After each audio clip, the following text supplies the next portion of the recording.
What's up, tribe? How you guys doing? Go ahead and hit that subscribe button, and I hope you like this video. This is going to be your review for season 1, episode 1 of Kandi and the Gang. So, Kandi and the Gang is Kandi Burrugh's latest spinoff from the Real Housewives of Atlanta, which is chronicling her trying to fix her restaurant. Now, again, we know that Old Lady Gang is her restaurant. She's got Old Lady Gang and Blaze, and I think they were even trying to open up a Italian restaurant at one time, but Old Lady Gang has sort of fallen on some hard times. It's still a very popular restaurant.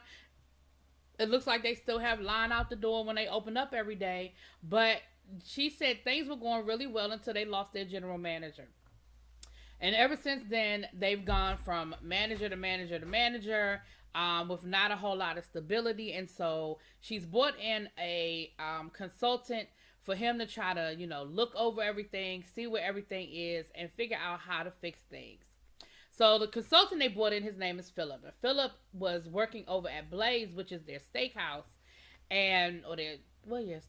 And so they brought him over, and he was kind of just there, observing, seeing what was going on, and the employees didn't really know all that he had going on, and what his capacity was.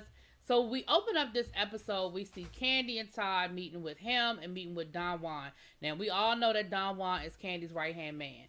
And Kandi said that, Don Juan has even sort of stepped up and been helping at the restaurant, but that's really not what she needs him to be doing. That's not where she needs him.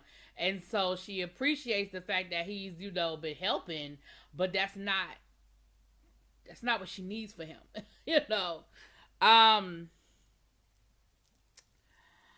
Child, this whole situation is a mess. So let me go through who we have, right? So the hostess her name is Chandrika. And I'm looking at the wrong sheet. Chandrika has been there from day one. So she considers herself old school. And she sort of has developed that mentality of being old school. Like, can't nothing happen to me. They can't do nothing to me because I've been here from the beginning. We have Dom Unique.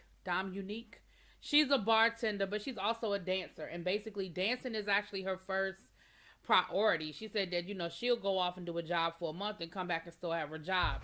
Now, we know that Kandi is loyal to her people, but even that is a bit much. Brandon has become the default manager. When their last manager quit, Kandi said, he's sort of been working in that capacity, but he's really not a manager. Like, that's really not his forte. So we see Philip sit down with them at the beginning of this episode and basically let them know, listen, there's some things that we need to fix. Like, first of all, we have a lot of people here who have, just sort of have like a sense of entitlement. They feel like something is owed to them. They feel like they can do whatever they want to do, because they've sort of been allowed to work like that. Now, mainly he's talking about Chandrika, child. And Chandrika has that attitude. Kandi said that a lot of their reviews online, people complain about the hostess. And the hostess is Chandrika. That she's rude and she has a horrible attitude and things like that. And so, I feel like Kandi is loyal to people to a fault, because they have this meeting, and like even little things like the fact that they're getting the floors cleaned, and the floors aren't going to be ready. They're not going to be finished being cleaned before it's time for them to open a restaurant. And Philip is like, see, that's a problem. Like, why, like, who's scheduling stuff like that it's not going to be ready before it's time for them to open? So now you got a lot of people outside. You're supposed to open up at noon. You're not going to be ready to open up at noon, and they outside waiting to get in. Like, it's those are little things that he's already seeing are a problem. So they go upstairs and they let the staff know who Philip really is. That, he's, yes, you may have seen him around, but this is the capacity that he's working in, and he's here to help us get this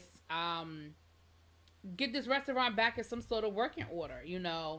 As soon as they do that, they introduce him. Chandrika turns around and says, I can't stand him. And she clearly said it loud enough for people to hear her, because as soon as the meeting was over, Don Juan was like, let me talk to you. He was like, what was all that about?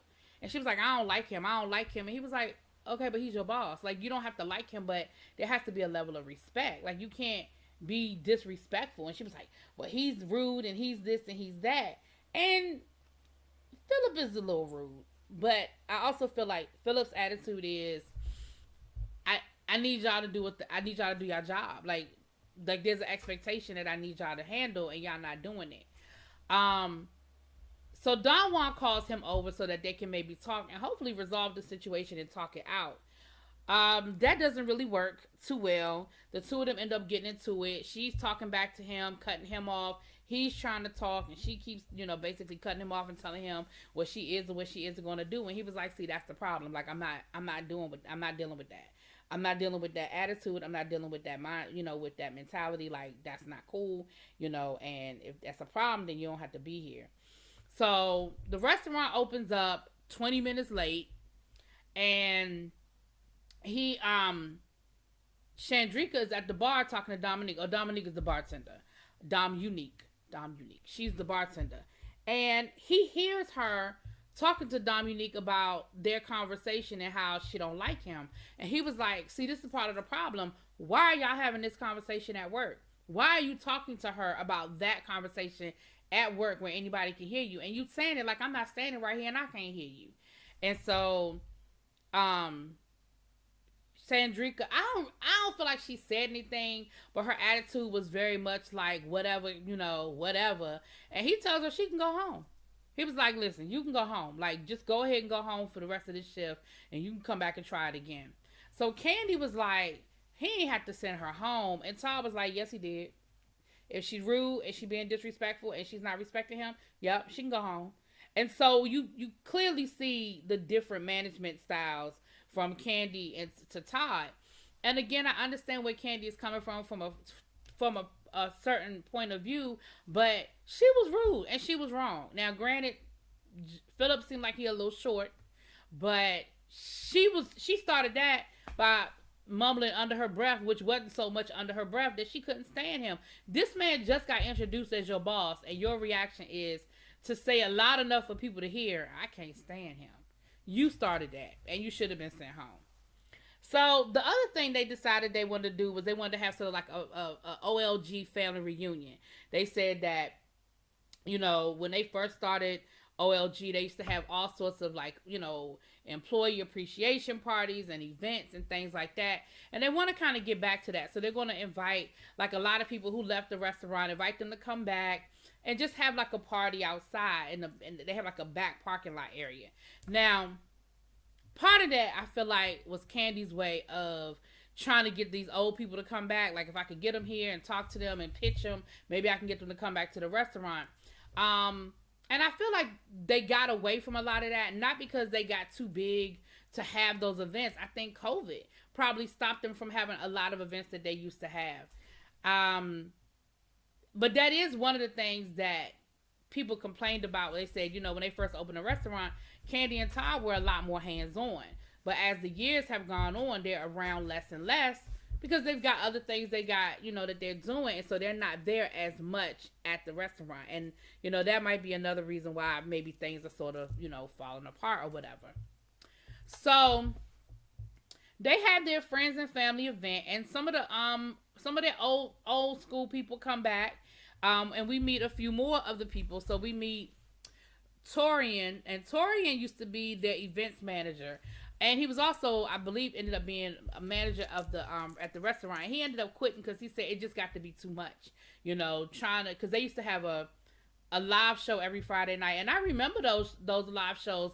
People used to post videos on, Instagram and stuff from those live shows. And, they would have like karaoke and stuff like that. And, he said it just got to be too much to try to do all of that, and still, run the restaurant, and so he just kind of had to quit, but he misses it, and he would absolutely love to come back, right? Then we meet Brian. Brian used to be the head bartender. Now, Brian left to go start his own thing, but again, Kandi was talking to him about coming back, like, listen, people love you, but he started like his own food truck or whatever. Baby Brian showed up with flyers advertising his food truck down to the old lady gang. I said, I know that's right. But I feel like Kandi was able to talk him into coming back. And then we meet Rashad. Now, Rashad is a host over at Blaze. But Kandi said, do you think you would consider coming over here a couple of days a week? Because we kind of need you. You bring a certain level of class. And, because Brandon, is a dresser and things like that. And he said he would do it, that he wouldn't have no problem doing that for Kandi. So then we see Kandi going to talk to the old lady gang, talking to her mom, Aunt Bertha, and Aunt Nora. And talking to them and asking them about, what they feel like they need to see going on at the bar. Now, Aunt Bertha don't hold no cut cards. She said the staff ain't shit. I mean, she didn't say it quite like that, but she said the staff ain't no good. So, she talked to them and they expressed themselves, and pretty much they all said the same thing, as far as the staffing and just the professionalism. And she said, well, what about y'all staying out of the kitchen? She said they never intended for the aunties to be down at the restaurant and really be hands-on, but they actually love it. They love going to the restaurant, and they love sort of having that hands-on and interacting with the customers and stuff like that. But they do get in that kitchen, and they get in the way of the kitchen manager, who is Kandi's cousin, Melvin. But they promised her that they could stay out the kitchen. I don't know if I believe that they're going to stay out the kitchen, but they said they was going to stay out the kitchen. So then we get to the party, the family reunion that they had going out back. They had it going on outside. And again, like I told y'all, who all showed up to the reunion.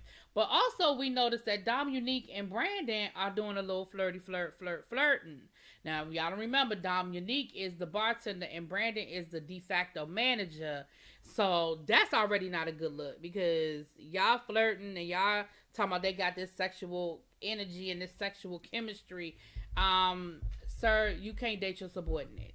That's not a good idea. That's not a good look. That is how people get me too'd, okay? That is how they get in trouble. Then we saw Dominique got drunk. Drunk. That's not a good look either. Even though it doesn't matter, just because the party, the party is sponsored and they got an open bar, you got to know when to say when. It got to the point where Todd had to shut the bar down because everybody was just drunk. So he had to shut the bar down. So the next day after the party and all the shenanigans, we see, old lady gang getting ready to open up, and Chandrika, is she late? She gets to the restaurant literally as they are opening. She is running in, putting her purse up literally as they are opening. And y'all know Philip is on the sideline like, that's a problem. That's not cool. Rashad shows up for his first day of work, and he is like, so she's showing him how the system works. And he was like, y'all ain't got no iPads or nothing? Like, y'all doing all of this manually of who's in line and who's the waiting room. They sending people downstairs and stuff like that. And, all of that while people are waiting to get in. And he was like, okay, this is ridiculous. This is just chaotic. This is just, this is not how we do things over at Blaze, And it's just kind of all over the place, right? Brandon is just lost. Philip is telling him, explaining stuff to him, and Brandon looked like him a bit more understand what's going on in The Man in the Moon. He like, what? Huh? Okay, sure. And it's just all over the place. So just as soon as it seemed like they might be getting things under control, the power goes out. And it's the middle of the day. It looks like this is summertime. Like, people are fanning themselves. They're sitting in the dark trying to eat their food. And Philip is worried about people running out and not paying the bill. Philip, y'all need to be worried about discounting people on a bill. Like, if I was sitting in a restaurant in the middle of the summer and the power goes out to the point where the air conditioner is off and I'm sitting in the dark, sir, y'all need to be talking about, if the power ain't back on, don't worry about your food. We're gonna get y'all to go. And y'all really, like, I know you can't miss your money because I know this was a Saturday and your Saturday is your money day, but that is ridiculous. Like, that was just ridiculous. And what was even more ridiculous was the fact that they don't have a backup generator. And Kandi even says, well, you know, the power goes out a lot in this area. That restaurant has been open for 5 years. There's no good reason why y'all don't have a generator, knowing that the power grid, I guess, clearly doesn't support what y'all got going on in that area. Ain't nowhere in the world that y'all supposed to be operating without a backup generator. Philip was like, they don't have no way of doing the checks, the credit card, everything is electronic. They don't have no manual credit card reader. They don't have no way to do anything once the power goes out. And so he called and they said that the power wasn't gonna come back on until about 7:30. Yeah, y'all need to shut it down. The power ain't gonna come back on until 7:30.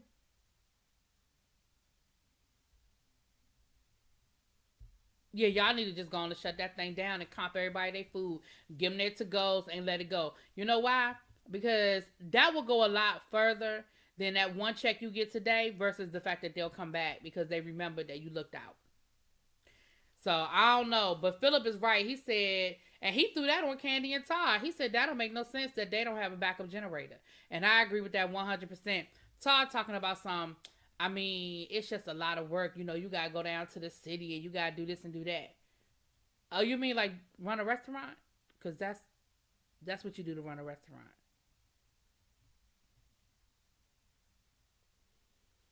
Anyway, that's how this episode ends, child. Whoo, we got a long way to go to get this thing back in order, honey. I'll talk to y'all later. Y'all let me know what y'all think. Peace.